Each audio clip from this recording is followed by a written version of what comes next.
Good evening, sir. Good evening, Subir. Good evening. Good evening to all of you, sir, again.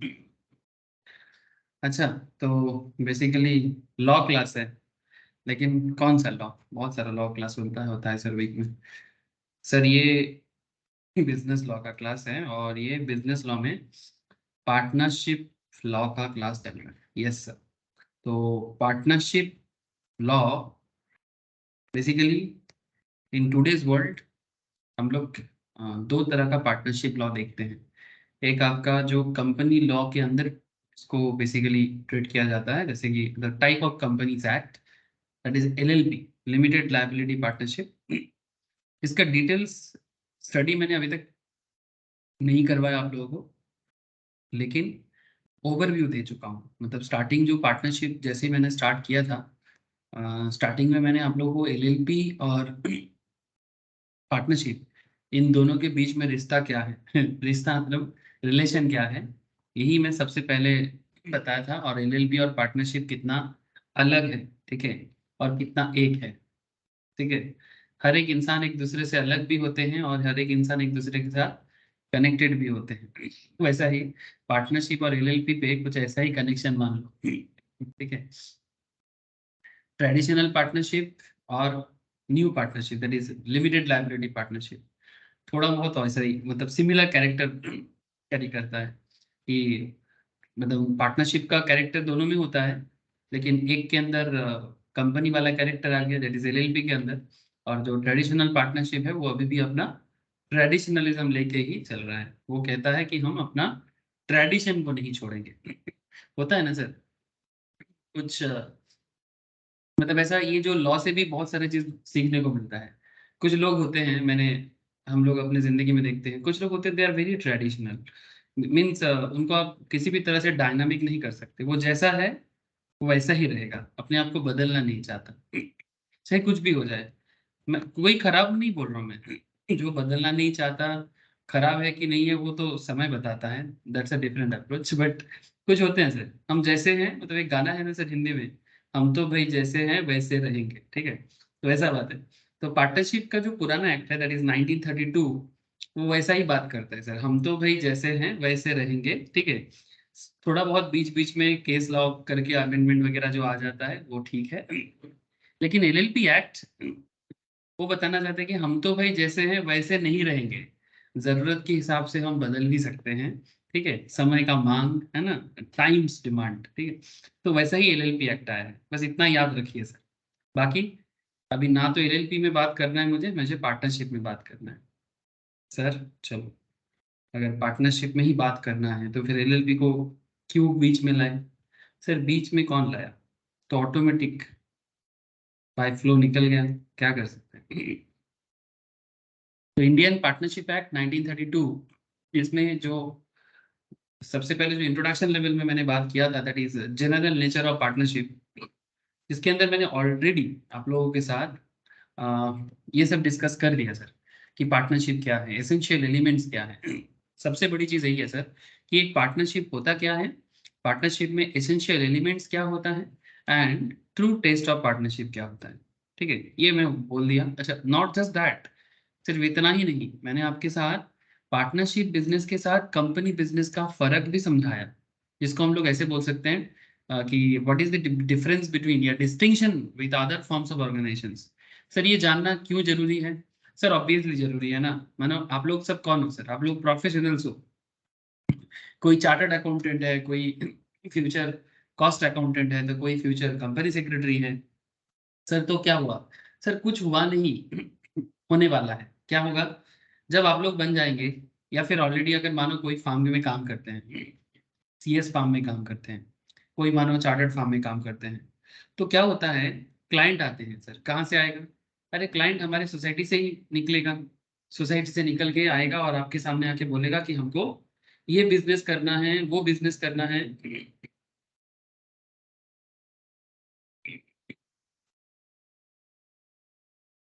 मुझे लग रहा है बहुत लोग ना गलत समझा है। 7:45 AM, कल का 7:45 AM तो नहीं समझ लिया। एक बार सबको बोल देते हैं ज्वाइन करने के लिए, या किसी को लिंक नहीं भेजा क्या? रुको सर रुको।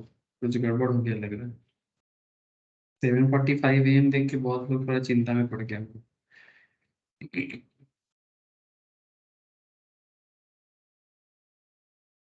एक सेकेंड, एक सेकेंड। आई थिंक एक दो गलती मेरे से हुआ है। Just a second.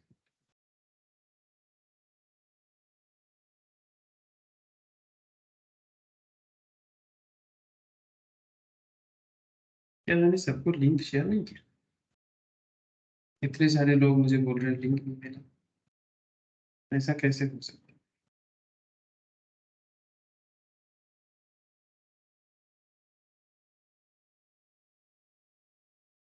मैंने ऑलमोस्ट सभी को लिंक शेयर किया, फिर भी ऐसा क्यों शो कर रहा है? ठीक है सर, ठीक है, थोड़ा गलती हो गया था।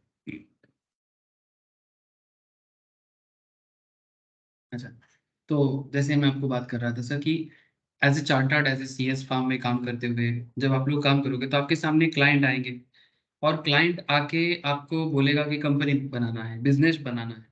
तो जब कोई कंपनी बनाने के लिए आएगा, जब कोई बिजनेस बनाने के लिए आएगा, तो आपको पता होना चाहिए गुड ना। Evening sir. Yes, good evening संपर्क। तो यू मस्ट नो कि उसको किस तरह का बिजनेस मॉडल उनके लिए सही रहेगा। तो अगर वो नॉर्मल पार्टनरशिप करना चाहिए, कि LLP करना चाहिए, कि कंपनी बनाना चाहिए, या एक सिंपल एसोसिएशन बन के भी काम हो सकता है। तो this kind of thing is very important ना, ये बहुत जरूरी नॉलेज हो जाता है सर। इसीलिए हमें नॉलेज होना चाहिए कि एक बेसिक लेवल में पार्टनरशिप किस तरह से काम करता है और उसके पीछे किस तरह का कनेक्शंस रहता है। सो इसीलिए बेसिक बातें थोड़ा सा मैं कर दिया था। सर आज क्या करोगे? सर आज ना पार्टनरशिप के टाइप्स के ऊपर बात करेंगे और रिलेशंस पे बात करेंगे, बहुत जरूरी चर्चा है सर। रिलेशंस पे बात करेंगे और रिलेशंस पे बात करेंगे और टाइप्स पे बात करेंगे।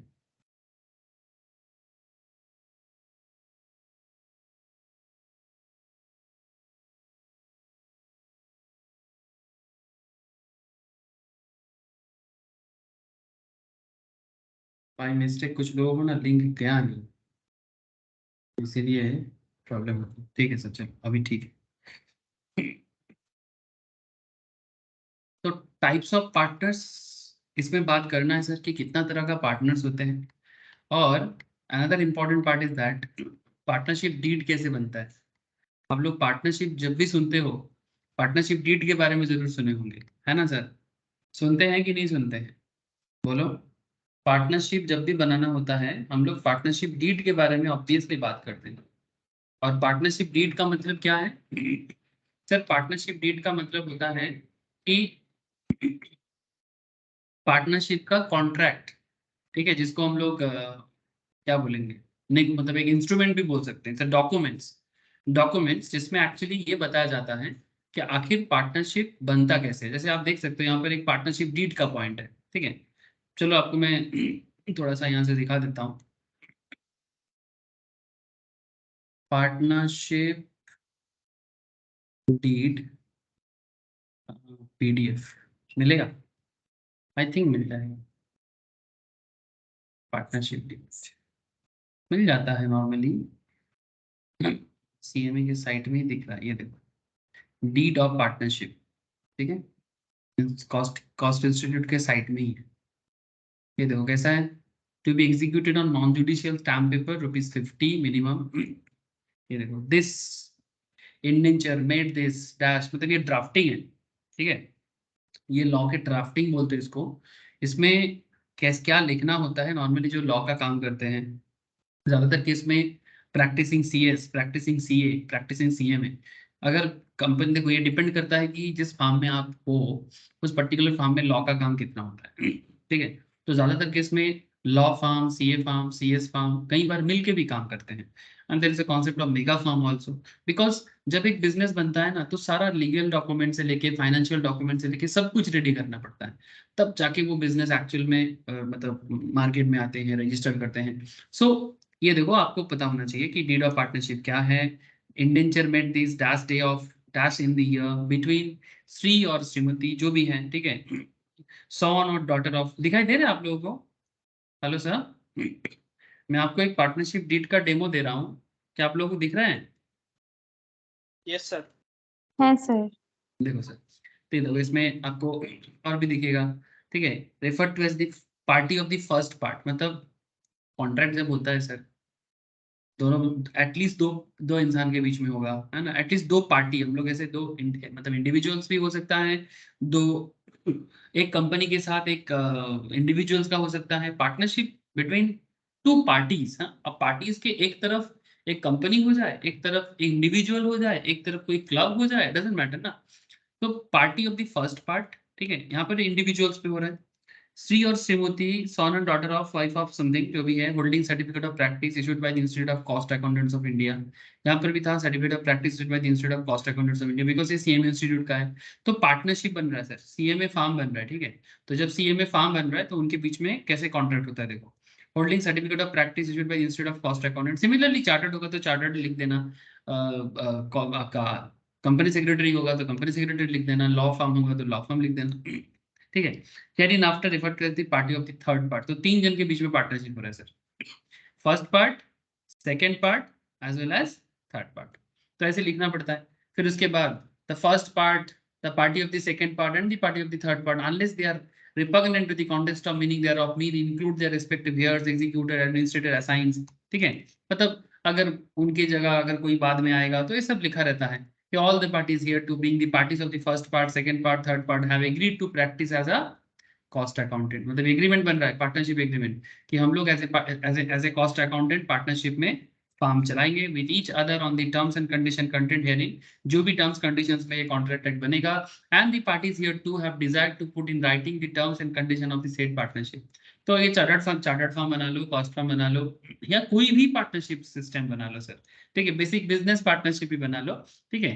अब इसके ऊपर बेस करके विटनेस साइन आएगा, ठीक है, जो भी टर्म्स कंडीशंस है, ठीक है। अभी वो टर्म्स कंडीशंस में क्या लिखा रहता है मैं आपको बताता हूँ, ठीक है, उसका मैं एक शॉर्टकट आपको बताता हूँ। लेकिन ये जो कुछ भी आप देख रहे हो ना, आप लोग हो सके तो ऑनलाइन से एक डाउनलोड करो ना सर।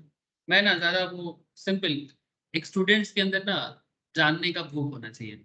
आप लोग बहुत सारा चीजें सर्च करते रहते हो, कभी यूट्यूब में, ठीक है, कभी अलग अलग एप्स में, ठीक है, कभी गूगल में, तो कभी जरूरत का चीज भी सर्च किया करो सर, जो जिंदगी में कुछ आपके जरूरत का हो। हम लोग बहुत बेकार का फेक चीज सर्च करते रहते हैं, जिसका ना तो कुछ काम है ना तो कुछ कुछ मतलब कोई मतलब का है, बेकार में सिर्फ सारा दिन का दिमाग पूरा उसमें दही बनता है, ठीक है। जितना शरीर में रिचार्ज रहता है सुबह उठने के बाद, आधे से ज्यादा रिचार्ज तो मोबाइल खा लेता है। मतलब मोबाइल का अपना चार्ज तो खत्म होता ही है, साथ में जो ह्यूमन बीइंग उस मोबाइल को यूज करता है उसका चार्ज उसके डबल खत्म होता है। कभी हम लोग ये चीज गौर नहीं करते, ठीक है। बट ऐसा इस बहुत खतरनाक हो गया आज के डेट में। मतलब हम लोग इतना ज्यादा, मतलब मैं इंडिविजुअल एक ह्यूमन बीइंग होके बोल रहा हूँ कि मैं भी कन्वर्ट हो जाता हूँ कभी कभी। तो फिर मैं सोचता हूँ कि फिर स्टूडेंट का क्या हालत होगा, ठीक है। अगर मेरा ऐसा हो सकता है, मैं कभी कभी कुछ शॉर्ट्स आता है, जेन्युइन बात कर रहा हूँ, तो देख रहे हो तो आधा घंटा कहाँ निकल जाता है। फिर मैं सोचता हूँ बाप रे, हाफ एन आवर कहाँ से निकल गया, मतलब एक मतलब बेकार हो गया, कोई मतलब नहीं था। हाँ, कभी कभी मन को शांत करके कुछ चीजें देखना जरूर चाहिए। मैं ये नहीं कहता कि इंटरटेन नहीं करना चाहिए, बट वो भी एक पर्टिकुलर टाइम पे, कभी भी नहीं। पढ़ने बैठ गया, मोबाइल हाथ में लेके कुछ भी कर रहा है, ठीक है। मतलब जब कुछ जेन्युइन इफेक्टिव कुछ करना है उस टाइम पे तो बिल्कुल नहीं करना चाहिए। चलो सर, ज्ञान मत बांटो, पढ़ाओ। थैंक यू सर, याद दिलाने के लिए। अच्छा देखो, तो ये है आपका पार्टनरशिप का प्रोफॉर्मा, ठीक है। मतलब ड्राफ्टिंग इसी तरह से पूरा ड्राफ्ट बनेगा, फिर लास्ट में जाके जो भी पार्टी है सब सिग्नेचर करेगा, इन द प्रेजेंस ऑफ, यहाँ पर एक पॉइंट है sir, in the presence of. In the presence of में क्या होगा बोलो तो, इन द प्रेजेंस ऑफ में मतलब कुछ विटनेस रहेगा सर, ठीक है, विटनेस अपना साइन करेगा कि भाई हमारे सामने हुआ है। तो इस तरह से पार्टनरशिप डीड बन जाएगा। अब आपके मन में चल रहा है, आपके मन में चल रहा है सर ये तो है फॉर्मेट, तो फिर होता क्या है? अब जो होता है वो तो आप लोग यहाँ पर पढ़ लोगे ना। चलो मैं थोड़ा बता देता हूँ कि पार्टनरशिप डीड जब बनता है, पार्टनरशिप डीड क्या है sir? Partnership deed is the result of an agreement. Partnership deed और कुछ भी नहीं, एग्रीमेंट का रिजल्ट है जो पार्टीज के बीच में बनाया जाता है सर। क्या हो गया?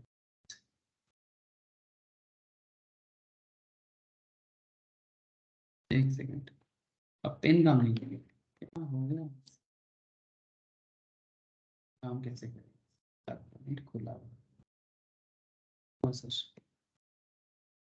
यस दिख रहा है ना partnership is the result of an agreement no particular formalities are required for an agreement of partnership कोई फॉर्मेलिटीज की जरूरत नहीं पड़ता है एक नॉर्मल एग्रीमेंट बनाने के लिए इट मे बी राइटिंग और फॉर्म वर्बली राइटिंग में बना लो वर्बली बना लो वर्बल सर वर्बल का प्रूफ कैसे करेंगे हाँ ठीक है रिकॉर्ड करके रख लो बट सर रिकॉर्डिंग का कोई प्रूफ ऐसे तो होता नहीं है but it is desirable to have the partnership agreement in writing ठीक है यही डिजायर किया जाता है कि राइटिंग में पार्टनरशिप एग्रीमेंट बनाओ जो एग्रीमेंट वैसे अभी आपको मैं दिखा रहा था टू अवॉइड फ्यूचर डिस्प्यूट्स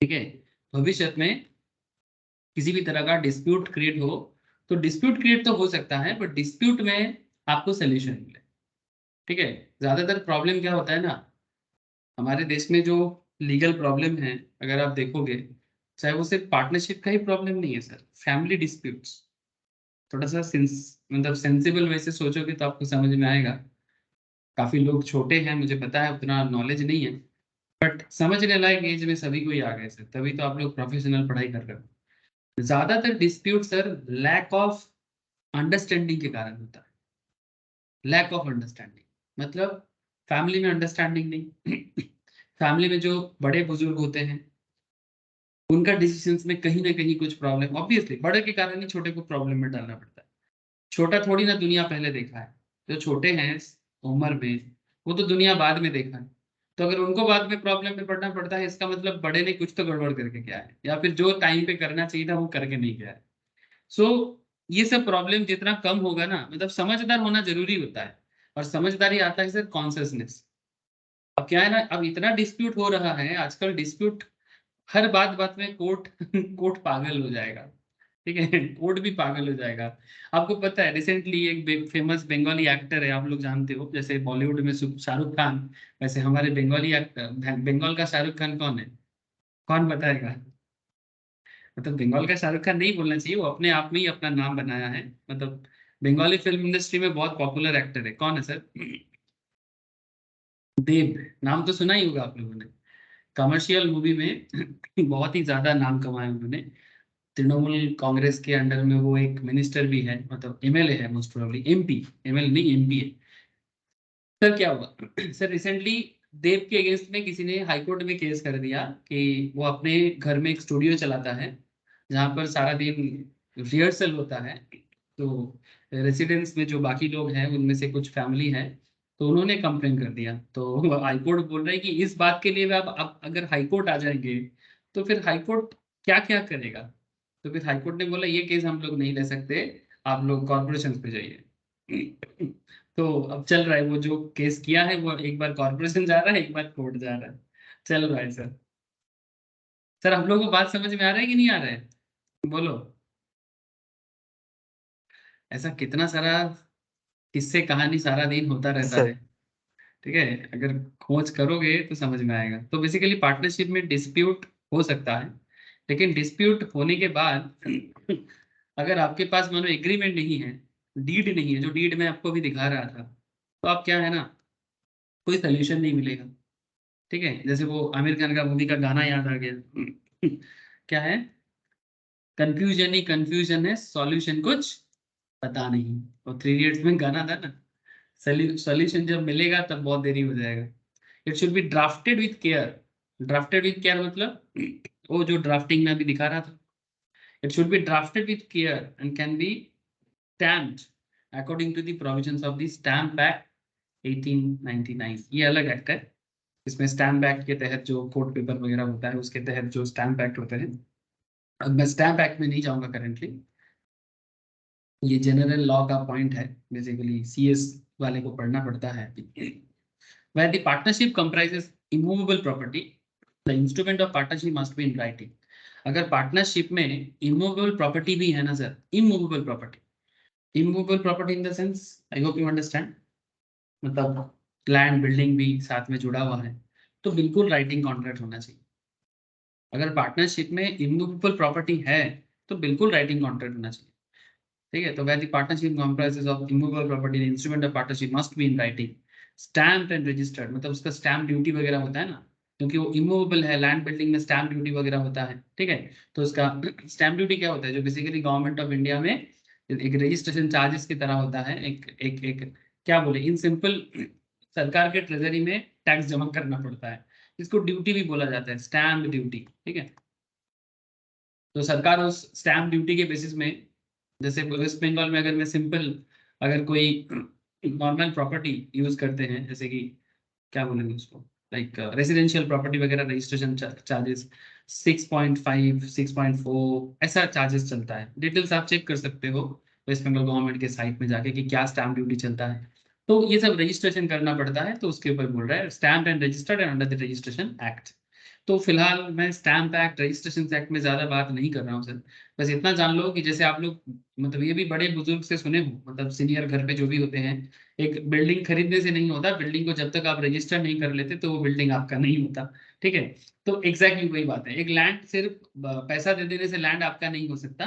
उस लैंड का जब तक रजिस्ट्रेशन कंप्लीट ना हो जाए तो भी नहीं। Even not just land, even जब भी आप एक कार परचेस करते हो, उस कार पे भी आपका एक रजिस्ट्रेशन डॉक्यूमेंट्स होते हैं। इसीलिए एक वर्ड यूज करते हैं मूवेबल प्रॉपर्टीज के केस में कि ऑन रोड प्राइस, ठीक है। ऑन रोड मतलब रजिस्ट्रेशन वगैरह लेके उसका दाम आपके साथ डिस्कस किया जाता है।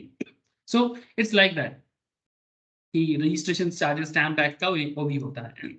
तो आपको एक सजेशन दे रहा है यहाँ पर पार्टनरशिप लॉ, कि अगर आप इमूवेबल प्रॉपर्टी अपने बिजनेस के अंदर रखते हो पार्टनरशिप में अंदर, तो फिर आपको ऑब्वियसली राइटिंग करना चाहिए, ठीक है। अगर इमूवेबल प्रॉपर्टी नहीं है तो फिर ओके, बराबर चल सकता है, बिकॉज प्रॉब्लम ज्यादातर केस में इमूवेबल प्रॉपर्टी में ज्यादा होता है, ठीक है। अच्छा, फिर अब सवाल उठता है सर, ये जो पार्टनरशिप का जो, जैसे मैं आपको अभी अभी जो डीड शो कर रहा था, ये जो पार्टनरशिप डीड का मैं आपको एक पूरा प्रोफार्मा दिखा रहा था, और इसमें जो अलग अलग कंडीशन लिखा हुआ है, जैसे बहुत सारा कंडीशन है यहाँ पर। ये 3 कॉस्ट अकाउंटेंट का एक पार्टनरशिप था, इसमें ये देखो प्रॉफिट शेयरिंग के ऊपर भी लिखा है। पॉइंट नंबर 1 क्या लिखता है, द पार्टनरशिप बिजनेस और profession shall be carried on under the name of style as presently from at the head office, मतलब किस स्टाइल में चलेगा, हेड ऑफिस से चलेगा, ठीक है। as the head office of the firm or at any other place or as will be decided mutually by the parties, मतलब कहाँ से बिजनेस चलेगा। अब यहाँ पर पार्टी कौन था, यहाँ पर 3 कॉस्ट अकाउंटेंट था, ठीक है, जो इंस्टीट्यूट ऑफ कॉस्ट अकाउंटेंट के काउंसिल में अपने आप को अप्रूव्ड प्रैक्टिशनर्स मानते हैं। अच्छा, फिर बोलते हैं partnership shall be deemed to have commenced on and from the day approval is received from the council of the, देखो क्योंकि कॉस्ट फर्म है तो कॉस्ट फर्म में रजिस्ट्रेशन होना जरूरी होता है, तो कॉस्ट फर्म का रजिस्ट्रेशन रेगुलेशन जो है एज पर cost accounting act, CMA act 1959 के तहत भी आपको रेगुलेशन करना पड़ेगा, क्योंकि आपका जो बिजनेस मॉडल है वो बेसिकली एक कॉस्ट इंस्टीट्यूट का मॉडल है, ठीक है। तो अगर आप सीए होते, ठीक है, तो आपको 1949 सीए लॉ के हिसाब से करना पड़ता। सर अगर हम सीएस होते तो फिर 1980s के हिसाब से जो सीएस रूल्स है, सीएस का जो लॉ है उस हिसाब से होता। थर्ड पॉइंट आपको बोलता है द बिजनेस और professions of partnership shall be all the activities that can be carried on by a cost accountant within the meaning of cost and working accountant act 1959। Actually अभी तो CMA को sir CMA कहा जाता है, actually जब ये CMA आया था तो इसका अभी भी एक्ट उसी नाम पे है, आईसीडब्ल्यूए नाम से जाना जाता था। ये ज्यादा दिन तक चेंज नहीं हुआ, नॉलेज लेना चाहिए आप लोगों को। Institute of cost and working accountants के नाम पे ये लोग जाने जाते थे, अभी नाम चेंज करके कॉस्ट एंड मैनेजमेंट अकाउंटिंग कर दिया गया। उसका भी अलग कहानी है, मैं उसमें नहीं जाना चाहता अभी।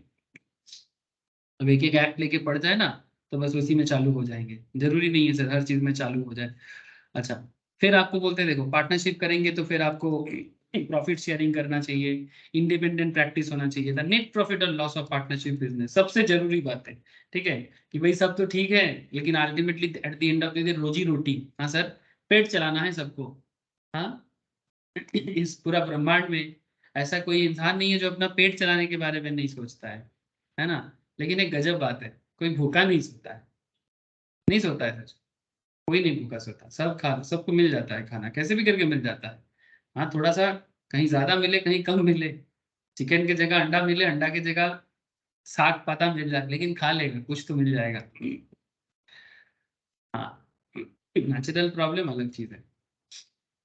So net profit and loss of the partnership business or profession as arrived at after the adjustment of salary, bonus partnership business जिसको सैलरी दे रहा है, बोनस दे रहा है, कमीशन दे रहा है, इंटरेस्ट टू पार्टनर दे रहा है, सब कुछ देने के बाद उनके बीच में पार्टनर मतलब प्रॉफिट डिस्ट्रीब्यूट होगा, उसका कुछ रेशियो होगा।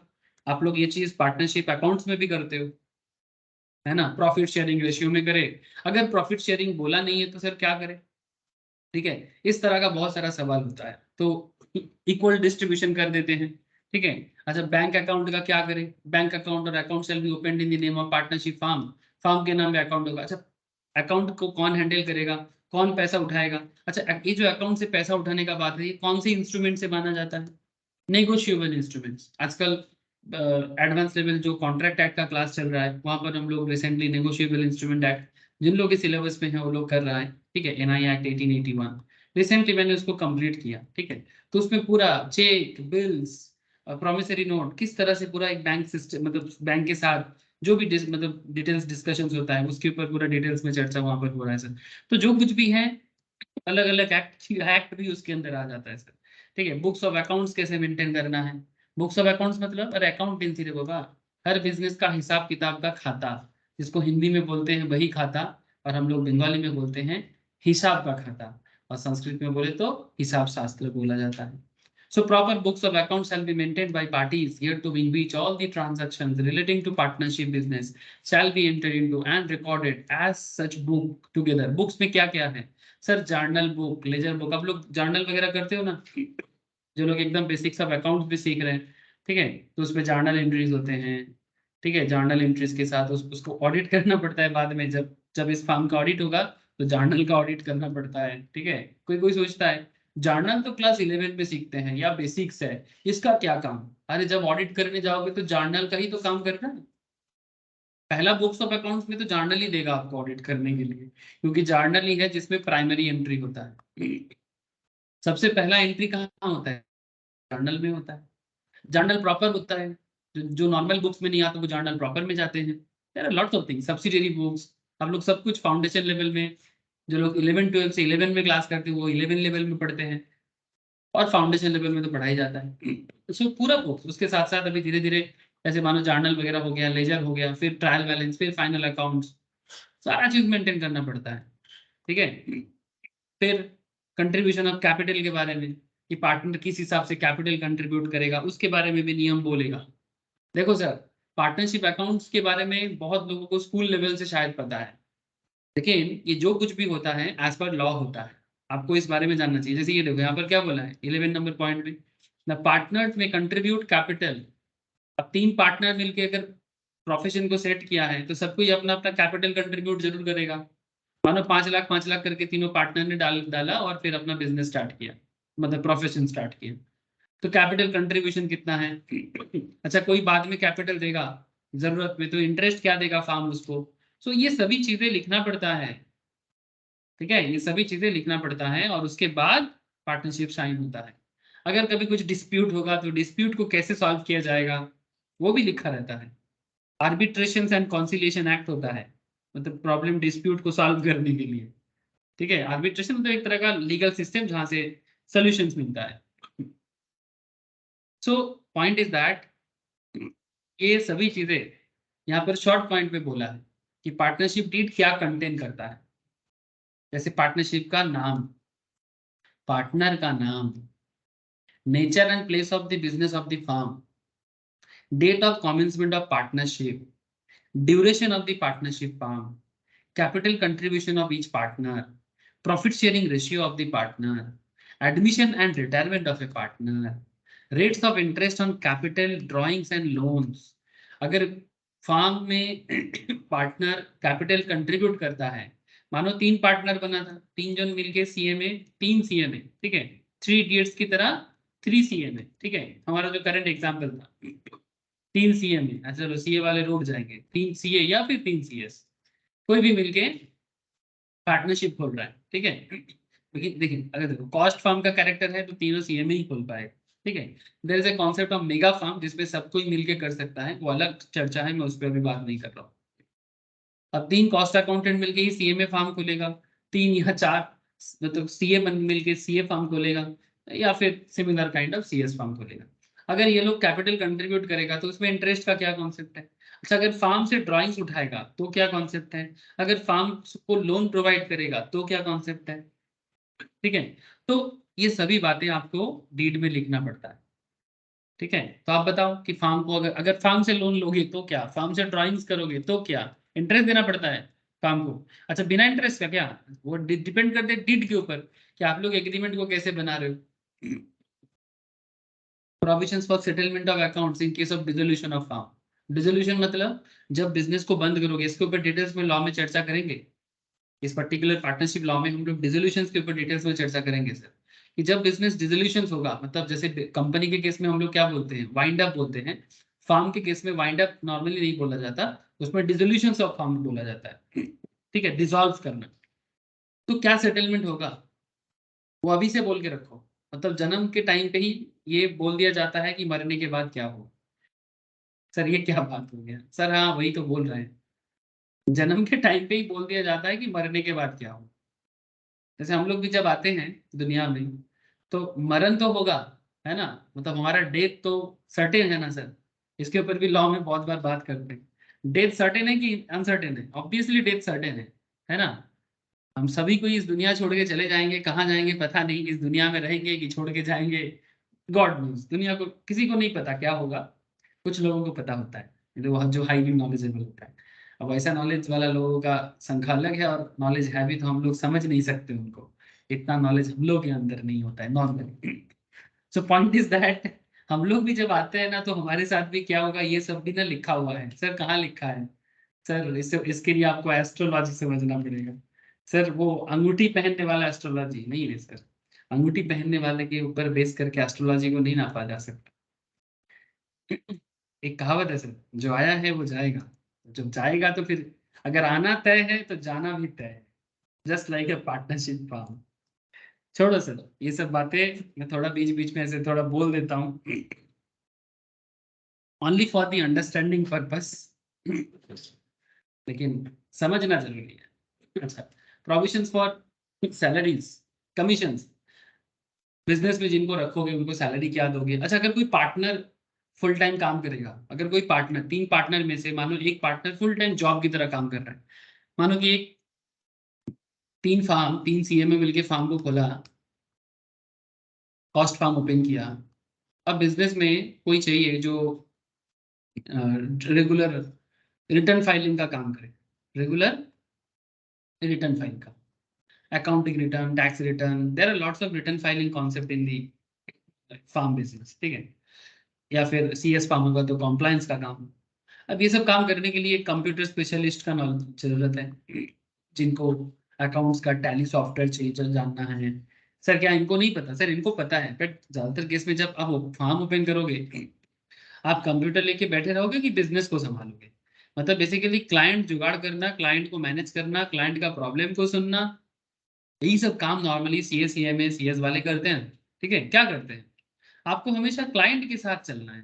क्लाइंट ढूंढो, क्लाइंट खुद आएगा, ढूंढना भी नहीं पड़ता है, बट हाँ आपको भी थोड़ा मौका में रहना पड़ता है कि कौन सा क्लाइंट आपके पास आ रहा है, उनका बिजनेस क्या है, वो अपने बिजनेस में क्या प्रॉब्लम में है, उसको सोल्यूशन दो, ठीक है। वो कैसे टैक्स बचा सकता है, वो कैसे लीगल सिचुएशंस में अपने आप को टैकल कर सकता है, ठीक है। उनका क्या प्रॉब्लम है, गवर्नमेंट क्यों उनको बार बार प्रॉब्लम में डाल रहा है, जो भी अकाउंट्स में क्या दिक्कतें हैं, ठीक है।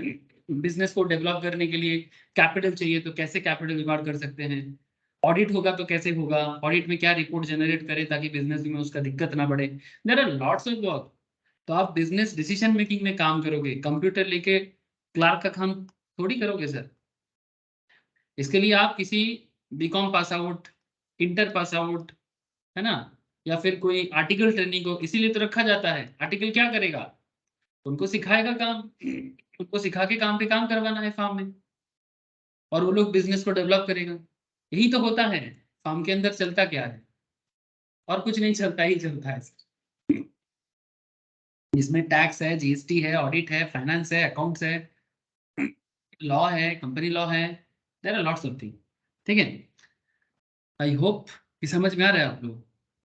तो उनका सैलरी, अगर कोई पार्टनर बोलेगा कि ठीक है एक एम्प्लॉय का काम मैं कर लेता हूँ, स्टार्टिंग में ना फार्म ओपन करने से ही ना, एकदम ऐसा नहीं कि एकदम घोड़ के सवार की तरह एकदम भागना चालू कर दे, ऐसा नहीं होता। हर बिजनेस की तरह फार्म को भी थोड़ा समय लगता है, लोगों को पता चलेगा, क्लाइंट आएंगे, फिर उनको मेंटेन करना है, फिर धीरे धीरे बढ़ना पड़ता है। तो शुरू शुरू में जो पार्टनर है वही, उन्हीं में से कोई है जो फुल टाइम काम करेगा, तो वो भी अपना सैलरी उठाएगा, commission payable to the partners if any, अगर कुछ है तो।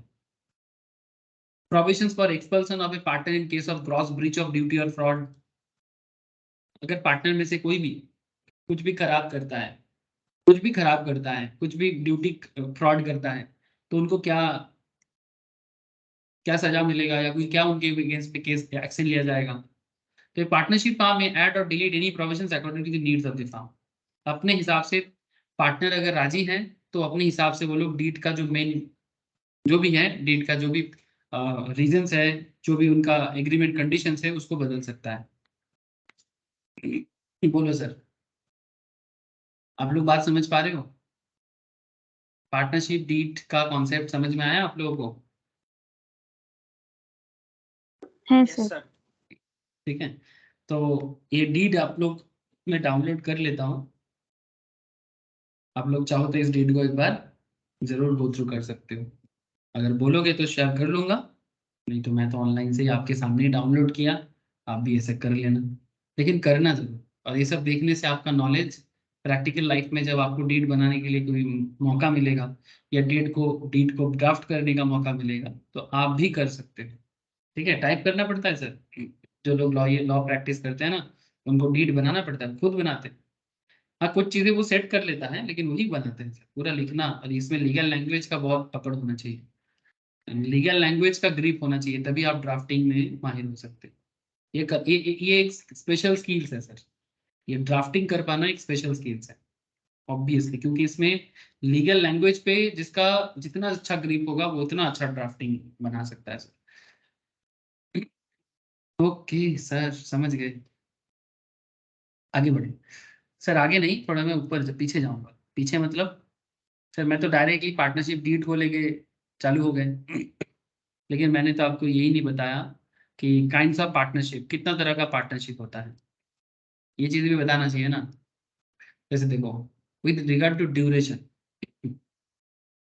समय के ऊपर निर्भर करके पार्टनरशिप एट विल होता है, और partnership for a fix period होता है। एक पर्टिकुलर प्रीफिक्स टाइम के लिए आओ, पार्टनरशिप करो, फिर खत्म हो जाएगा। और पार्टनरशिप एट विल मतलब जब तक है जान टाइप्स।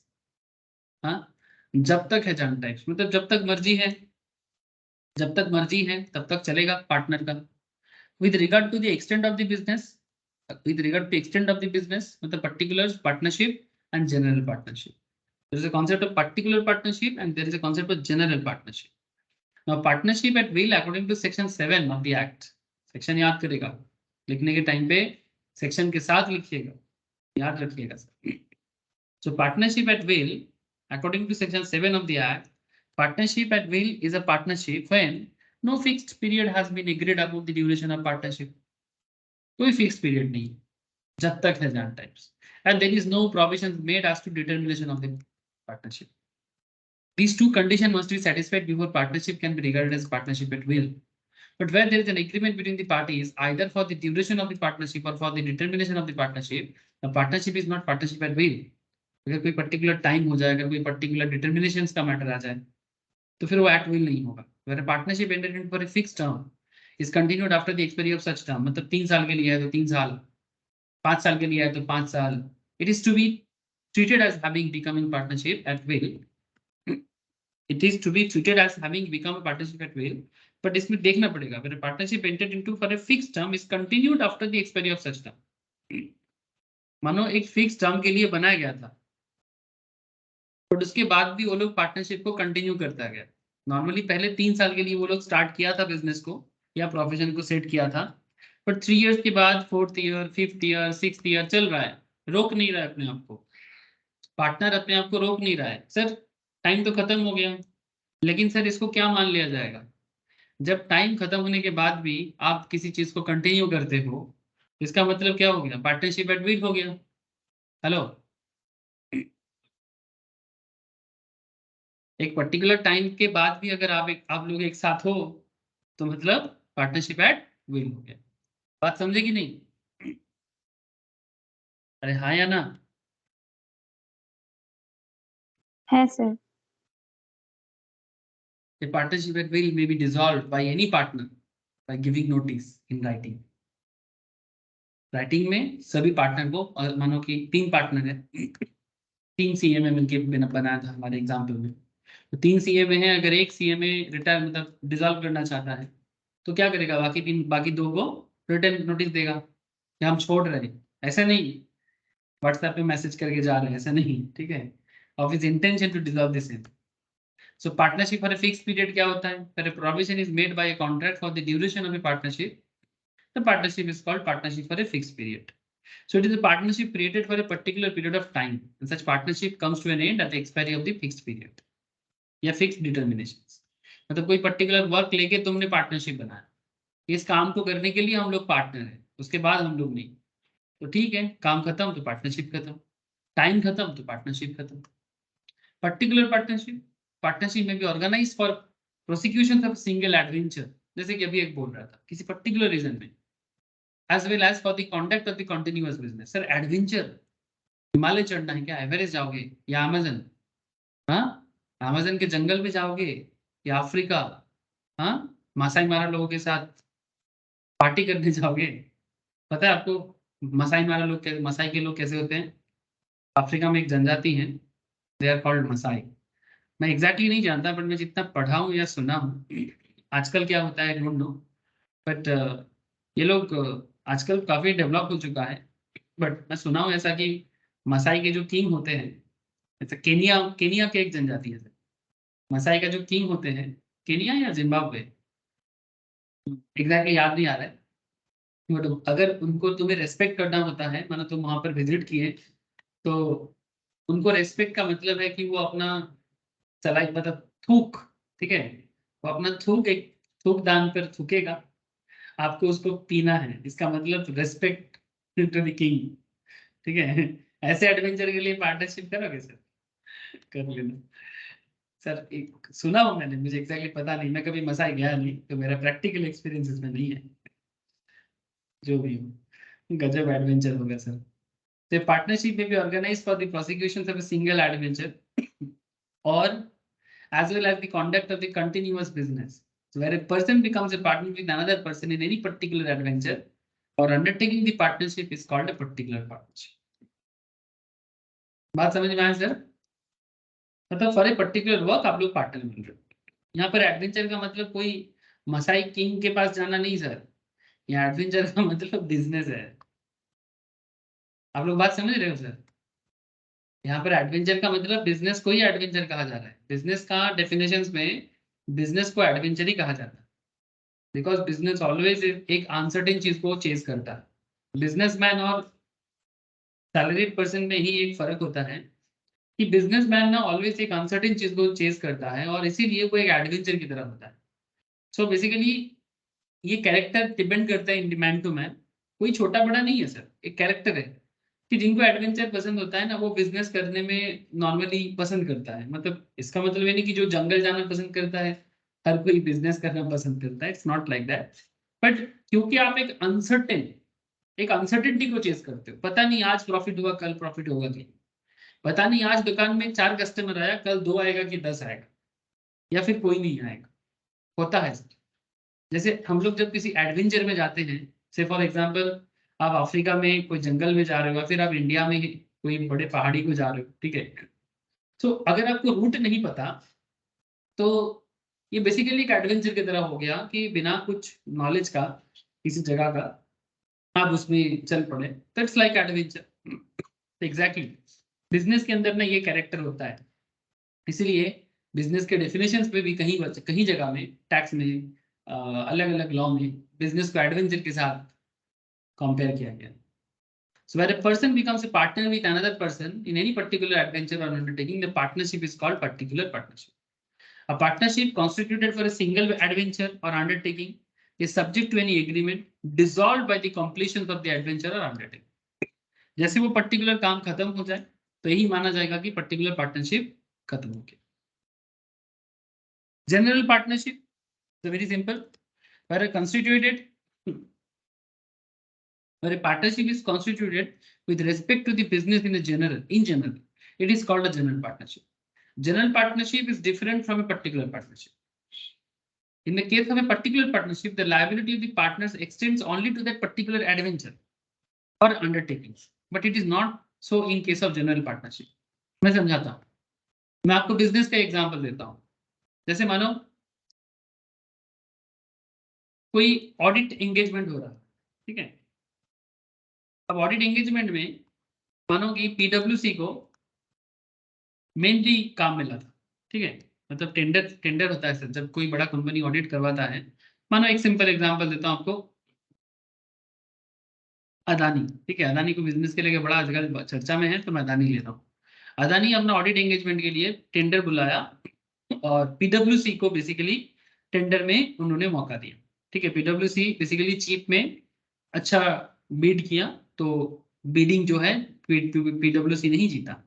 मानो कि टोटल ऑडिट का जो क्वांटिटी है, जो वैल्यूएशन, जो मतलब जो ऑडिटेड चार्जेस है, जैसे पीडब्ल्यूसी बिग 4 में से एक है, तो इनका जो ऑडिट फीस बनेगा, से फॉर एग्जांपल 2 करोड़ का ऑडिट रहेगा एग्जांपल के तौर पे, ठीक है. अब इस ऑडिट को करने के लिए मानो 1 मंथ का टाइम पीरियड लगेगा, और अदानी ने भी बोला है कि मेरे को 1 मंथ के अंदर ये पूरा ऑडिट करके देना है, 2 करोड़ आपको मैं फीस दूंगा. किसको बोल रहा है? पीडब्ल्यूसी फार्म को बोल रहा है. लेकिन पीडब्ल्यूसी देख रहा है कि इस पूरा ऑडिट को चलाने के लिए सफिशिएंट मतलब ह्यूमन रिसोर्स में भी इनके पास नहीं है, पीडब्ल्यूसी के पास नहीं है, या फिर ये पीडब्ल्यूसी का अकेला का बस का बात नहीं हो रहा. तो पीडब्ल्यूसी में भी डेलॉयट को रिकमेंड कर सकता है, या फिर ऑब्वियसली अदानी को भी इसके बारे में पता चलेगा, ठीक है, कि ये काम हम लोग अकेला नहीं, डेलॉयट और पीडब्ल्यूसी पार्टनरशिप में करेगा. तो अदानी का 1 मंथ पार्टनरशिप एक एडवेंचर की तरह, लाइक एडवेंचर, ये दोनों एक साथ करेगा. लेकिन ऐसा नहीं कि डेलॉयट और पीडब्ल्यूसी में कोई लाइफ टाइम या जनरल पार्टनरशिप हुआ है. It's a particular partnership only for the audit engagement इन अदानी. आप लोगों को बात समझ में आ रही है, नहीं आ रहा है? कई बार ऐसे भी होते हैं, डेलॉयट तो फिर भी मानो चार्टर्ड फर्म है, डेलॉयट भी चार्टर्ड फर्म है, पीडब्ल्यूसी भी सीए फर्म है. लेकिन कई बार ऐसे होते हैं, पीडब्ल्यूसी एक सीए फर्म है. अब मानो अदानी का जो ऑडिट के लिए मौका मिला, मतलब अदानी का जो ऑडिट का एंगेजमेंट पीडब्ल्यूसी को मिला है, मानो ये माइंस का मिला है. अदानी का बहुत सारा माइंस है सर दुनिया भर में, पता है आपको? हाँ, इवन एक्सपोर्ट इंपोर्ट में अदानी माइंस बहुत पूरा भारत में फैला हुआ है. भारत में तो उतना माइंस है नहीं आजकल, बेसिकली कोल माइंस वगैरह. इन इंडिया, इन ऑस्ट्रेलिया में इनका माइंस बहुत अच्छा जा रहा है. ये देखो सर, ऑस्ट्रेलिया में माइनिंग है अदानी का. आप चाहो तो अदानी के बारे में, इसका बिजनेस के बारे में देख सकते हो कि किस तरह से दुनिया भर में फैल गया. और उसमें रिसेंटली ऑस्ट्रेलिया के साथ तो बहुत बड़ा, रिसेंटली ऑस्ट्रेलियन प्राइम मिनिस्टर भी इंडिया में आया था, ठीक है. तो ऑब्वियस बात है कि बिजनेस डीलिंग्स के ऊपर बहुत सारा बात भी हुआ है, ठीक है, क्योंकि ऑस्ट्रेलिया भी एक अनटैप्ड रिसोर्सेस है जिसको दुनिया धीरे धीरे टैप कर रहा है. और उसमें अदानी के साथ भी इंडिया का बिजनेस बढ़ रहा है, जिसमें रिसोर्सेज जो भी हम लोग यहाँ घर में बैठ के जो भी डेवलपमेंट देख पा रहे हैं, ठीक है, वो सब डेवलपमेंट के पीछे ये सब रिसोर्सेज का बहुत बड़ा हाथ होता है. सर समझ गए? आप आगे बताओ. सर आगे का कॉन्सेप्ट इतना है कि ये जो माइनिंग वगैरह का ऑडिट करने के लिए बोला है, अब आप मुझे इतना चीज बताओ, पीडब्ल्यूसी एक चार्टर्ड फर्म है, इसको माइनिंग के बारे में क्या पता? मतलब कोल माइंस में कोल का काउंट कैसे होगा, या फिर कोल माइन के अंदर कितना माइन है, मतलब कोल कितना है, कैसे पता लगेगा? क्या एक चार्टर्ड अकाउंटेंट के अंदर इतना नॉलेज होता है अकाउंट्स, टैक्स, ये सब के अलावा? हाँ sir, accounts, tax, audit, finance, ये सब समझ जाएंगे, लॉ भी समझ जाएंगे, लेकिन क्या कोल इंजीनियरिंग, मतलब कोल माइंस या माइनिंग इंजीनियरिंग आता है क्या उनको? Normal concept no sir. बात नहीं आता है ना. तो फिर उनको कोई ऐसा एक्सपर्ट चाहिए जिनको माइनिंग के बारे में बताओ, या फिर कोई ऐसा फार्म चाहिए जिनको माइनिंग के बारे में नॉलेज. क्योंकि माइनिंग इंजीनियरिंग है अपने आप में एक अलग डिसिप्लिन, तो उस डिसिप्लिन के लोगों को चाहिए. तो पीडब्ल्यूसी उनके साथ भी पार्टनरशिप कर सकता है. इसको बोलते हैं एक्सपर्ट्स नॉलेज. तो एक्सपर्ट्स का हेल्प लेते हैं, सब ऑडिट में भी पढ़ा जाता है सर. ऐसे कोल माइन हो सकता है, गोल्ड माइन हो सकता है ना। माइन का ऑडिट करने गए, आपको सारा हिसाब किताब करके जाना पड़ रहा है, जाओ, बिल्कुल जा सकते हो। ठीक है सर।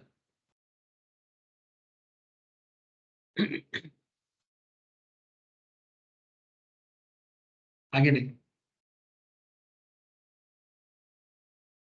तो सिंपल जनरल पार्टनरशिप में क्या होगा और पर्टिकुलर पार्टनरशिप में क्या होगा। पर्टिकुलर पार्टनरशिप में जैसे पर्टिकुलर असाइनमेंट खत्म होगा, पार्टनरशिप खत्म। और जनरल पार्टनरशिप में आपका पार्टनरशिप एक असाइनमेंट में खत्म नहीं होता है, एक असाइनमेंट में खत्म नहीं होता है। ओके, ठीक है।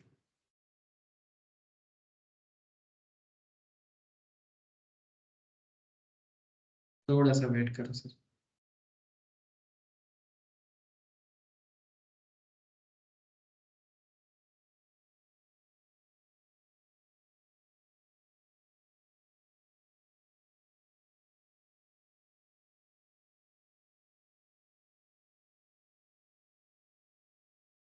ओके, अच्छा, नाउ कम्स टू, अच्छा पार्टनरशिप ड्यूट तो मैं बता दिया आपको, और यहाँ पर मैं आपको टाइप्स ऑफ पार्टनरशिप के बारे में बताती हूँ। ठीक है, पार्टनरशिप एट विल क्या होता है, partnership for a fix period क्या होता है, पार्टनरशिप पर्टिकुलर का क्या होता है, और जनरल पार्टनरशिप क्या होता है। ओके सर, पार्टनरशिप डीड के बारे में काफी देर से चर्चा की है। सर आप बात कर लेते हैं थोड़ा टाइप्स ऑफ पार्टनर, कितना तरह का पार्टनर होता है। सर बहुत वाइटल कॉन्सेप्ट है, वेरी इंपॉर्टेंट कॉन्सेप्ट। एक्टिव और ostensible, nominal, sub partner, outgoing partner, sleeping और dormant partner, partners in profits on, incoming partners, partners bye holding out. आप समझ रहे हो कितना तरह का पार्टनर होता है। ठीक है सर, हर एक का मतलब हम बताते हैं ना, देखो एक एक करके।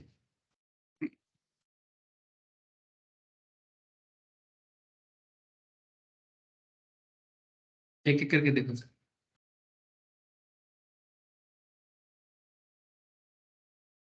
एक्टिव और एक्चुअल और ऑस्टेंसिबल पार्ट, एक्टिव और एक्चुअल और ऑस्टेंसिबल पार्ट, ये कैसे होते हैं sir. Sir it is a person who has become a partner by agreement, जो एग्रीमेंट करके पार्टनर बनता है उनको एक्टिव और ऑस्टेंसिबल बोलते हैं। who actively participates in the conduct of the partnership, partnership business में वो बड़ा एक्टिव है और एकदम एक्टिवली पार्टिसिपेशन करते हैं। जैसे 3 सीएमए बन के पार्टनर बने था, तो ये तीनों पार्टनर एकदम एक्टिव है और एकदम कॉन्डक्ट भी पार्टनरशिप में एक्टिवली लेते हैं। इनका एक कैरेक्टर है सर कि act as an agent of the other partner also. Simple बात है, अगर 3 पार्टनर है, 3 सीएमए था या 3 सीए था, तो एक सीएमए मतलब इन 3 में तो मानो ए बी सी, तो ए भी बी का एजेंट है और ए बी का प्रिंसिपल भी है, बी ए का एजेंट है और ए बी का प्रिंसिपल भी है, as well as B C का एजेंट है, सी बी का प्रिंसिपल है, मतलब एक दूसरे का एजेंट एंड प्रिंसिपल होके काम करते हैं। मतलब मैं तुम्हारा नौकर भी हूँ, मैं तुम्हारा प्रभु भी हूँ। So very interesting concept. ठीक है, मतलब हम बॉस भी हैं, हम नौकर भी हैं। सर एजेंट मतलब नौकर थोड़ी होता है, बात को समझो। ये नौकर चाकर वाला बात नहीं है, कोई यहाँ पर ऊंच नीच या फिर इस तरह का बात नहीं चल रहा है। ठीक है, मतलब कॉन्सेप्ट इज लाइक दैट। जैसे कोई बड़ा नहीं है, कोई छोटा नहीं है, लेकिन हर कोई एक दूसरे के लिए काम करेगा। The concept is like that. मतलब अगर ए बी के काम कभी करेगा, तो ऐसा नहीं होना चाहिए कि हम तुम्हारा, जैसे नॉर्मली होता है ना आजकल, ईगो ईगो क्लैश, हम तुम्हारा नौकर है क्या, ऐसे कोई गाली देता है, हम बाप का नौकर समझ के रखे हैं, समथिंग लाइक दैट। ठीक है, इसे थोड़ा साउंड बैड लगा आप लोगों को ऑब्वियसली, बट मतलब लोग बड़ा पर्सनली हर चीज को ले लेते हैं। इसलिए कितना सुंदर से लॉ आपको समझाने का कोशिश कर रहा है कि कोई किसी का नौकर नहीं है। ठीक है, सब एक दूसरे का एजेंट है, एक दूसरे का प्रिंसिपल है। तो he act as an agent of other partners for all acts done in the ordinary course of business. In the event of his retirement he must give a public notice. अगर active partner कभी भी business को छोड़ के जाना चाहेगा, retirement करेगा, ठीक है, तो पब्लिक नोटिस देगा in order to absolve him of liabilities of acts of the partners done after his retirement। ठीक है, तो सारा का सारा जो भी उनका लाइबिलिटीज है सब कुछ चुकाएगा, और बाकी पार्टनर को इसके बारे में पता भी रहना चाहिए। सर ये हो गया एक्टिव और ostensible partners. Sir there is a concept of sleeping और डॉर्मेंट पार्टनर। सर ये लोग कैसे होते हैं, sir it is a person who is partner by agreement, जो एग्रीमेंट करके आएगा, and who does not actively take part in the conduct of the partnership business. Partner है एग्रीमेंट के थ्रू से, बट बिजनेस में एक्टिव नहीं है, actively business में पार्ट नहीं लेते, तो इन्हें डॉर्मेंट पार्टनर कहा जाता है। डॉर्मेंट कंपनी की तरह, जो कंपनी है तो पेपर में, बट एक्चुअल में वो अभी तक अपना काम स्टार्ट नहीं किया। ठीक है, फ्रॉड नहीं, फ्रॉड वो एक अलग बात होता है सर। कुछ होते हैं जाली कंपनी, ठीक है, जो पेपर में होते हैं बट वो एक्चुअल में नहीं होते, वो अलग बात है। डॉर्मेंट कंपनी कैसे होते हैं? कंपनी का नाम तो अभी भी रजिस्टर्ड है, बट वो कंपनी अभी तक अपना बिजनेस स्टार्ट नहीं किया। They are called as sleeping or dormant partners. They share profit and losses and are liable to the third parties. They share profits and losses and are liable to the third parties for all acts of the firm. Sir ये profit loss भी share करते हैं जो business में part नहीं लेते। और the most interesting part is that they share profit and losses and are liable to third party also. मतलब क्योंकि वो हो सकता है ए बी सी, मानो 3 सीए में है, ए और बी मेनली बिजनेस का सारा एक्टिव काम करते हैं, सी जो है मान वो डॉर्मेंट है। तो आप डॉर्मेंट हो इसका मतलब ये नहीं कि अगर मार्केट में ए बी सी ने मानो जेड के साथ कोई डील किया था और जेड के प्रति फार्म जो है एबीसी पार्टनरशिप लायबल है, तो ए बी लायबल है, ये तो ठीक है। क्या सी लायबल है? क्योंकि सी तो डॉर्मेंट है। The question is that, but yes C is also liable. जो भी फार्म करेगा हर काम के लिए डॉर्मेंट पार्टनर लायबल होंगे। They are however not required to give public notice for the retirement from the firm. ये बात भी है, जो डॉर्मेंट है उनको फार्म से रिटायरमेंट के लिए कोई पब्लिक नोटिस देने का जरूरत नहीं है, कोई पब्लिक नोटिस देने का जरूरत नहीं है। नॉमिनल पार्टनर कौन है sir? A person who lends his name to the firm. Nominal मतलब जो अपना नाम देते हैं अपने फार्म को, मेरा नाम दे दिया, समझे ना sir, without having any real interest in it. बाप रे बाप, क्या त्यागी है। हाँ, बिजनेस में कोई इंटरेस्ट नहीं है, बट उसका नाम उसमें यूज हो रहा है, is called a nominal partner. मेरा नाम यूज कर लो, मतलब मेरा नाम ही काफी है ना? समझ रहे हो ना सर? रिश्ते में तो हम तुम्हारे पार्टनर लगते हैं, नाम है अहिंसा। समझ रहे सर? रिश्ते में तो हम तुम्हारे बाप नहीं, हाँ पार्टनर लगते हैं, नाम है सहिंसा। तो कुछ वैसा ही बात हो गया। He is not entitled to share the profit of the firm. Neither he invests in the firm, not takes part in the conduct of the business. ना तो वो बिजनेस में इन्वेस्ट करेगा, ना ही वो बिजनेस में किसी भी तरह का पार्ट लेगा। तो फिर कैसा सर? अपना नाम देने का पार्टनर। तो सिंपल है, नाम का पार्टनर। ये सर नाम का partner. He is however liable to third parties for all acts of the firm. अब देखो, पार्टनर बनने का कुछ तो होगा, लायबिलिटी रहेगा आपका, थर्ड पार्टी के प्रति लायबिलिटी रहेगा। तो नॉमिनल पार्टनर का कैरेक्टर तो देख लो सर, अपना नाम दिया है, lends his name to the firm without having any real interest in the firm, not entitled to share the profit, does not take part in the conduct of the business, liable to third parties for all acts of the firm. ठीक है, नाम दिया है, business में कोई आग्रह नहीं है, प्रॉफिट शेयर में कोई एंटाइटलमेंट नहीं है, बिजनेस के किसी भी तरह के इंपॉर्टेंट पार्ट में मतलब पार्ट भी नहीं लेते, लेकिन थर्ड पार्टी के प्रति लायबिलिटी जरूर रहेगा। Sir partner in profits only.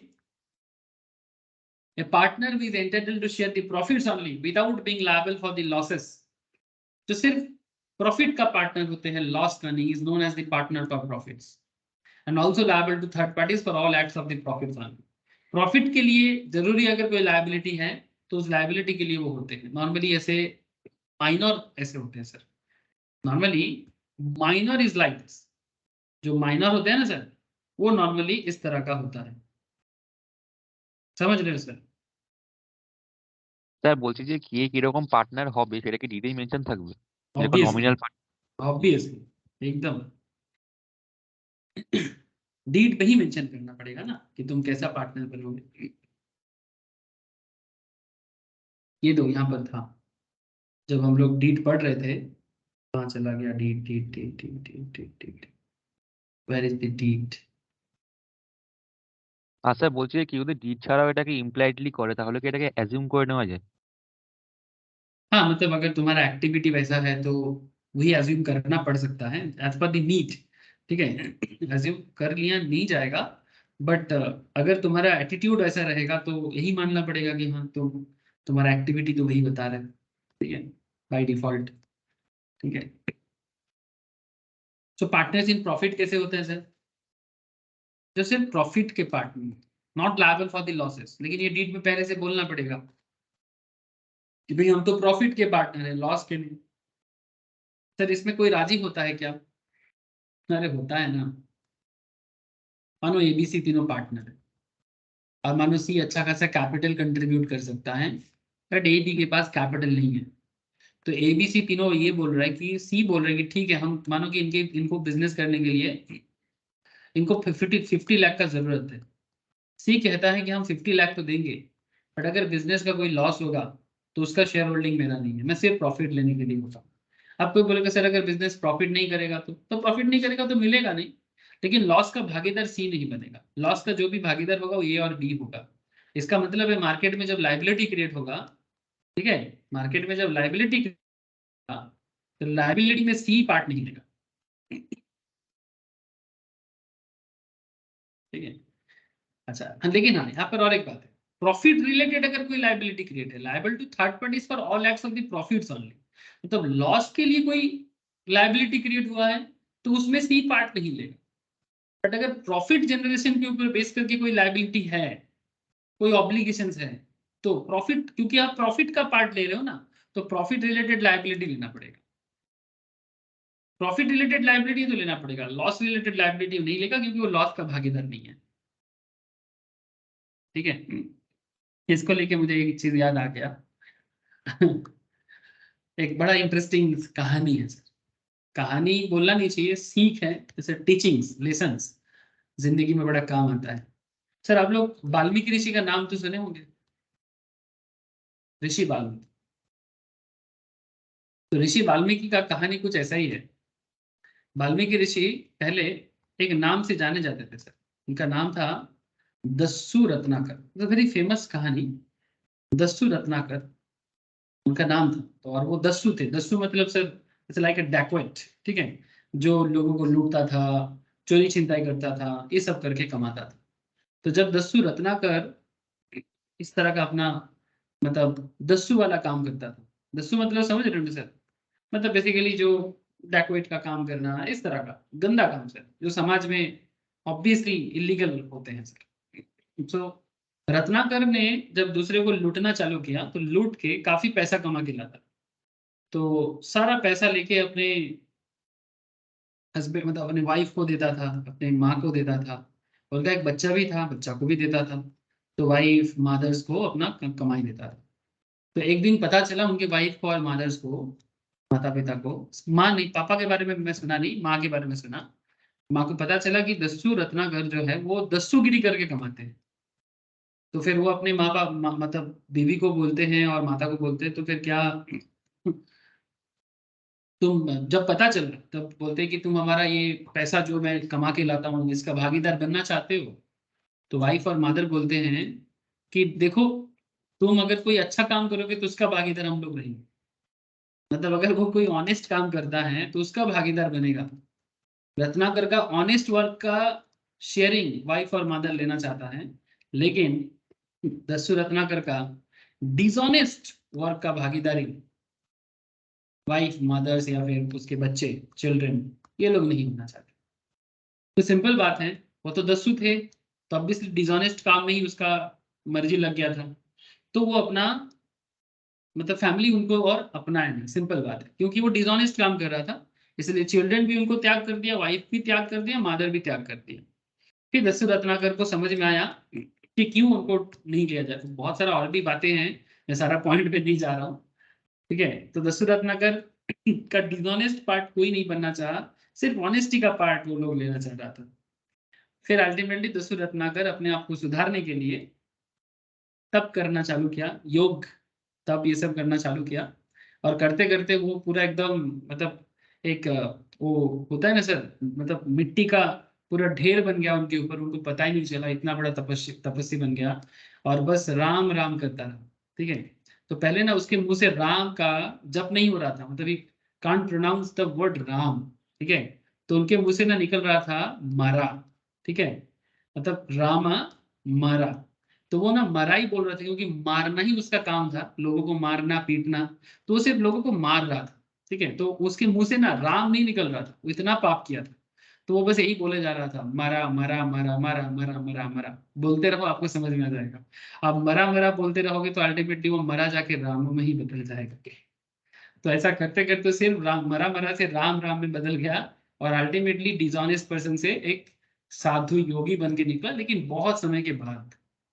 सो ये बड़ा ही इंटरेस्टिंग कॉन्सेप्ट है सर, पार्टनर का प्रॉफिट, मतलब ऑनेस्टी के पार्टनर और डिसऑनेस्टी के पार्टनर।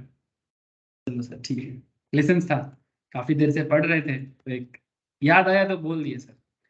बहुत सारे इसमें और भी कहानी में मसला था, मतलब और भी कहानी में बहुत सारी चीज था, मैं सारा बात तो नहीं बोल पाया, जो मेन पॉइंट था बस उसी में फोकस की। समझ में आया आप लोगों को? हाँ, ऋषि वाल्मीकि कैसे वाल्मीकि हुए? थोड़ा सर जानते थे ना आप लोग ये कहानी? क्या रे, किसको किसको पता था? कोई कोई है जिसको पता था ये कहानी?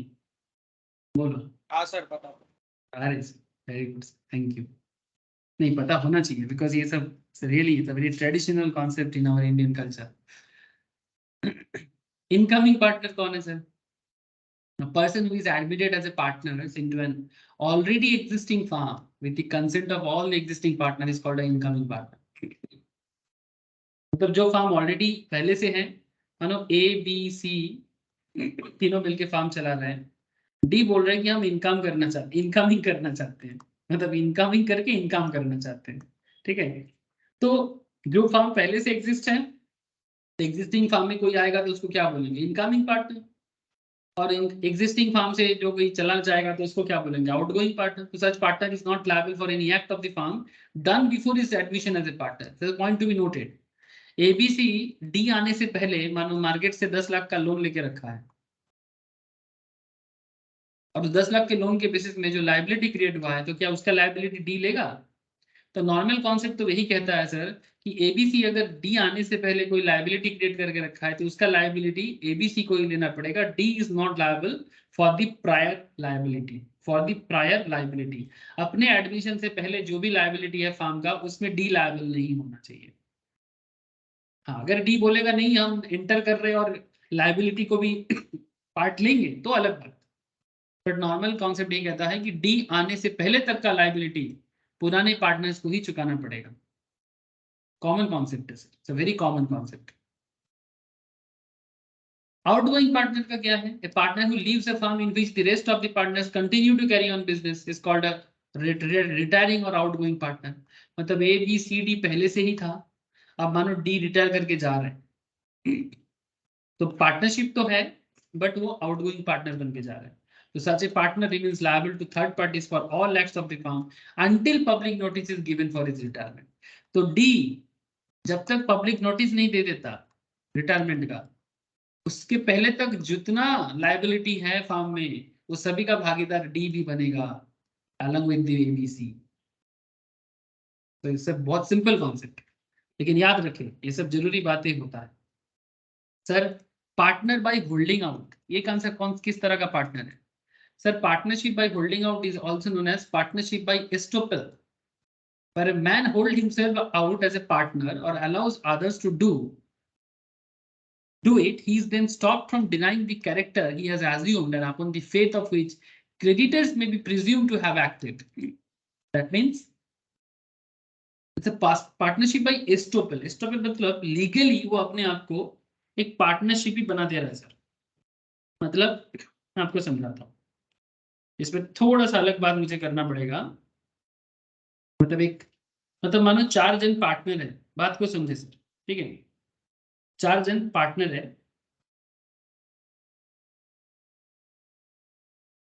इनमें से A B C 3 partner, sorry 4 नहीं 3 पार्टनर।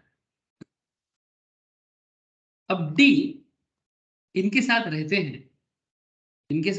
हैं but not partner,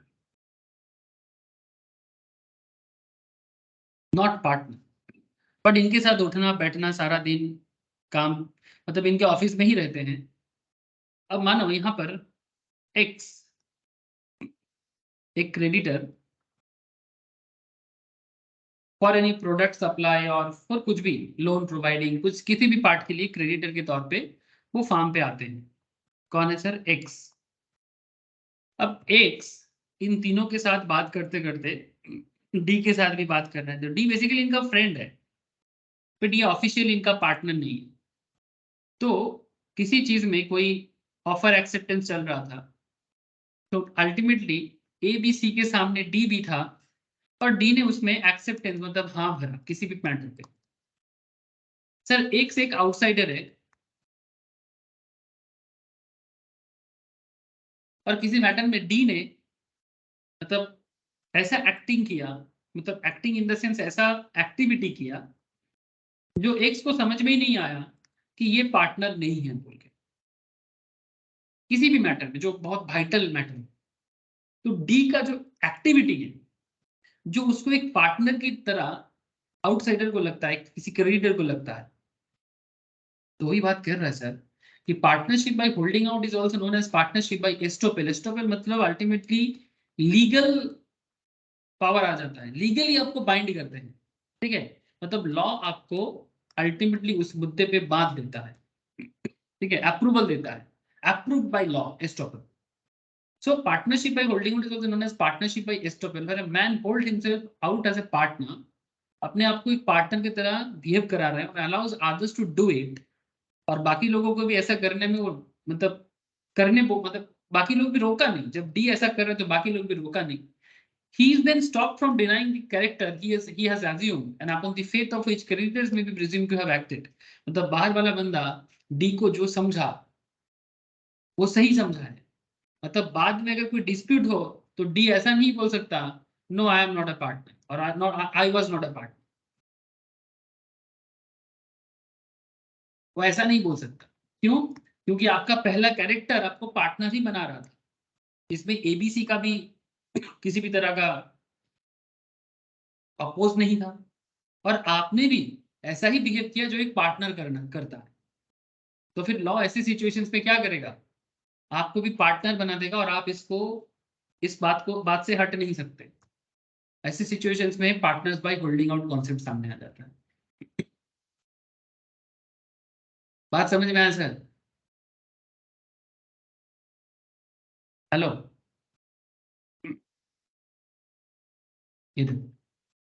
when a person represent himself or knowingly permit himself to be represented as a partner in a firm when in fact he is not, in reality he is not a partner, so he is liable like a partner in the firm to anyone who on the faith of such representation has given credit to the firm।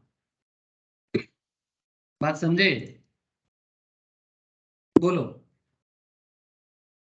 मतलब ultimately D को देख के या D के behaviour को देख के किसी ने फार्म को लोन नहीं दे दिया, लेकिन इस मैटर से डी मतलब यहाँ पर हम लोगों ने जो डी का कैरेक्टर बनाया था जो actually partners in holding out है,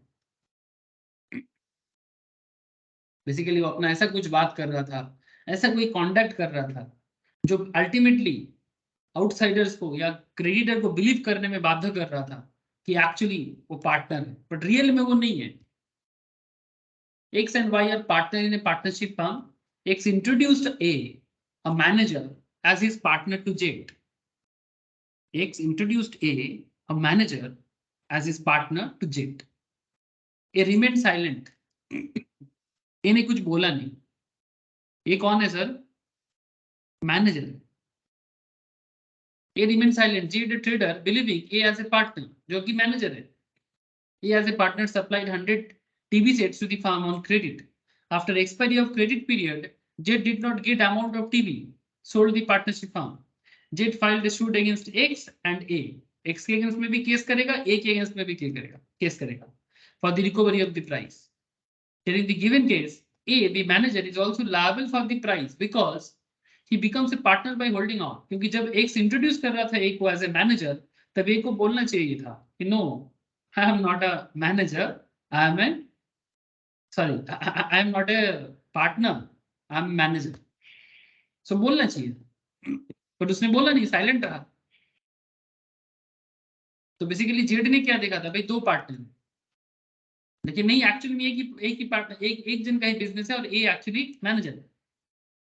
तो section 28 of the Indian partnership act 1932, partnership in holding out, it is only the person to whom the representation has been made and who has acted thereon that has the right to enforce liability arising out of holding. तो holding out होने के नाते जो भी liability होगा उसका भुगतना पड़ेगा। अगर आप नहीं हो तो बोल दो हम नहीं है, ठीक है, लेकिन बाद में अपने आप को उस मैटर से मुकर नहीं सकते। बात समझे sir? A partnership firm consisting PQRS is retired from the firm without giving public notice and his name continues to be used on the letterheads.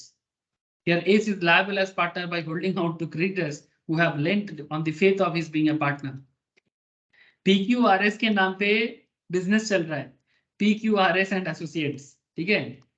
अब मानो जो एस है ये बहुत ही नामजादा पर्सन है, नामजादा मतलब समझते हो, जिनका मार्केट में अच्छा गुडविल है। अब ये PQRS का नाम देख के किसी ने समझा नहीं और सोचा कि भैया एस है, एस जब है मतलब फार्म में दम है और फार्म को लोन दिया जा सकता है, लेकिन एस रिटायर कर लिया, पब्लिक नोटिस भी नहीं दिया और फार्म को भी ये नहीं बोला कि तुम पार्टनरशिप बिजनेस से हमारा नाम हटा दो क्योंकि मैं तुम्हारा पार्टनर नहीं रहूंगा। तो जब तुम पार्टनरशिप छोड़ के जा रहे हो ना, तो अपना नाम को भी हटाओ वहां से और पब्लिक नोटिस भी दे दो कि मैं पार्टनर नहीं हूं। और अगर तुम नाम यूज करने दे रहे हो तो फिर लायबिलिटी तो भुगतना पड़ेगा, क्योंकि जो नाम यूज करने देते हैं उनको लायबिलिटी भुगतना पड़ता है, भले ही वो प्रॉफिट नहीं लेता हो बट लायबिलिटी भुगतना पड़ेगा। बोलो सर, क्या आप लोगों को ये सब লোকে बेसिक না बात थे? हाँ बोलो। মানে এরকম তো কেউ হয় না যে যেখানে লাইবিলিটি নেবে, তো এরকম কোন কন্ডিশনে? क्या बोले सर है ना, मतलब ऐसा नहीं होता है कि सुरजीत की हमने नहीं देखा तो वो होता नहीं है। देखो सर, हम लोगों का नॉलेज बहुत ही कई बार बहुत लिमिटेड होता है। हम लोग एक अभी, क्योंकि देखो आप लोग, तुम लोग तो अभी स्टूडेंट हो, वास्तव दुनिया बहुत बड़ा है, उसमें वैराइटीज ऑफ केसेस होता है, ठीक है। जैसे तुम मुझे पूछा कि सर, नहीं मैं तेरा बात समझ गया है, तू डोंट माइंड सर, ठीक है। तूने बोला कि सर ऐसा होता नहीं, ऐसा होता है, ठीक है। ऐसे मान कि एक सिंपल एग्जांपल ले दो, कहाँ हो सकता है। जैसे मानो PQRS का ही कहानी ले लेता हूँ, इसमें एस जो है मानो रिलेशन में आर का कुछ लगता है, ठीक है। एस कौन है, रिलेशन में आर का कोई लगता है। मानो आर जो है वो इनका दामाद है या ब्रदर इन लॉ है, समथिंग लाइक दैट, ठीक है। कुछ भी जो रिलेशन में कुछ है। अब एस का नाम, इसको पता है एस काफी दिन से पार्टनरशिप बिजनेस में है, वो रिटायर कर लिया, बट उनके रिटायरमेंट के बाद फार्म इतना दिन अच्छा चल रहा था, बट जब एज रिटायर कर लिया उसके बाद ही फार्म के अंदर मैनेजमेंट में प्रॉब्लम चालू हो गया, पार्टनर्स के बीच में मनमुटा चालू हुआ। अब एस ने जानबूझ के अपना नाम को पार्टनरशिप से नहीं हटाया था, बिकॉज 30 इयर्स लॉन्ग ये लोग पार्टनर थे, जिसका गुडविल मार्केट में लोग PQRS के नाम से जानते हैं, ठीक है। जैसे जो पार्टनरशिप फार्म होते हैं ना टॉप क्लास, जैसे लोधा ग्रुप, इंडिया में बहुत सारे और भी फार्म है, ठीक है। फार्म अपने पार्टनर्स के गुडविल के लिए जाने जाते हैं, तो ये PQRS से अगर PQR हो जाएगा तो फार्म का गुडविल गिर सकता है। तो इसलिए कई बार बहुत लोग रिटायर कर तो लेते हैं बट लीगलिटीज के बारे में भूल जाते हैं ड्यू टू एफेक्शंस,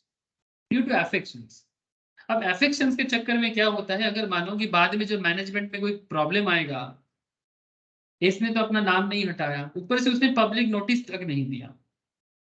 अब किसी पर्टिकुलर लेंडर ने PQRS देख के उनको लेंडिंग कर दिया और बाद में एस बोलेगा हम तो रिटायर कर लिए, लेकिन एस ने रिटायर किया, इसका पब्लिक नोटिस कहाँ है, प्रूव करो। कोई न्यूज़पेपर में छपाया क्या तुमने, मतलब एस ने क्या कोई पब्लिक न्यूज़पेपर में उसका नोटिस दिया, कहीं पर भी दे दो चलेगा, टाइम्स ऑफ इंडिया में दे दो, आनंद बाजार में दे दो, या फिर एक अपनी फार्म में ही एक नोटिफिकेशन दे दो, अपनी वेबसाइट में जारी कर दो, जनहित में जारी तो करो। तो लोगों को पता कैसे चलेगा? अच्छा, नाम यूज करने क्यों दे रहे हो फिर? तो तुम्हारा नाम भी तो नहीं रहना चाहिए, क्योंकि PQRS एक पार्टनरशिप बिजनेस है। तो एस नहीं रहेगा तो फिर PQR रहेगा ना, एस का कहां से आएगा? पार्टनरशिप में अनलिमिटेड लायबिलिटी होता है सर, ठीक है। अगर एस नाम को देना चाहता है और सिर्फ प्रॉफिट का पार्ट रहना चाहता है, या फिर सिर्फ नॉमिनल बन के रहना चाहता है, तो उसको वैसा पार्टनरशिप में बोलना पड़ेगा। ऐसा होता है जी, बाबा बुझते पारली अभी तो क्या बोल सी ना, माने ऐसा होता नहीं, ऐसा नहीं है, ऐसा होता है। अब हमें कितना पता है सर, कितना सारा केसेस बनता है, इसीलिए मैंने तुमको बोला कि जो मैंने नहीं सुना वो हो नहीं सकता, ऐसा नहीं होता। जैसे मैं भी कितना सारा चीज मैंने भी कितना देख लिया। There are lots of scenarios happening to out, मतलब सराउंडिंग आवर एरियाज, कितना चीज के बारे में हमें पता होता है। अब ये चीज जितना हमें समय मिलता है, जितना एक्सपीरियंस, यही तो बोलते हैं experience is the biggest teacher. उससे बड़ा टीचर नहीं हो सकता। कोई भी शिक्षक आपको उतना नहीं सिखा सकता जो आप अपने एक्सपीरियंस में गैदर करोगे। इसीलिए एक्सपीरियंस का ना बहुत दम होता है।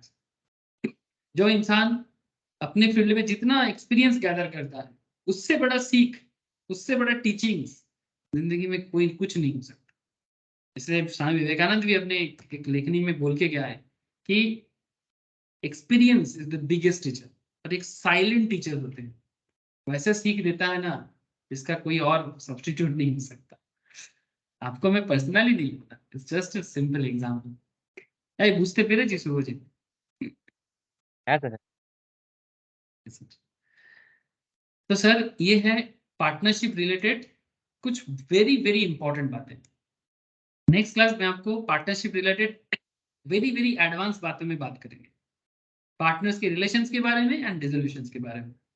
तब तक आपको एक काम करना पड़ेगा, partnership related question answer MCQs practice करना पड़ेगा। अगर किसी के पास नोट्स नहीं है वो मेरे से नोट्स कलेक्ट करो, MCQ प्रैक्टिस करो और सब्जेक्टिव क्वेश्चंस भी प्रैक्टिस करो सर, ठीक है। सब्जेक्टिव क्वेश्चन मतलब सब्जेक्टिवली कैसे कैसे क्वेश्चंस आ सकता है पार्टनरशिप से, इसका भी आइडिया आपको लगेगा। लेकिन पूरा नोट को थ्रू आउटली गो थ्रू करना। ये बेसिक्स ऑफ पार्टनरशिप था, ठीक है। अगर यहाँ से कोई भी डाउट आपको आए कॉन्सेप्ट में, ठीक है, आप मुझे जरूर पूछें। आज इतना ही रखूंगा सर, बाकी बातें नेक्स्ट क्लास करूंगा आपसे, ठीक है। Nayani, Neel, Priyakshi, thank you Sahil, okay Yes, sir, sir. Thank you sir, Yes, sir. Okay, ठीक है फिर, Thank good you, bye, sir. Tata, Good night, sir. Good night sir, Thank you, sir. Thank you Bye, sir, sir. Bye sir.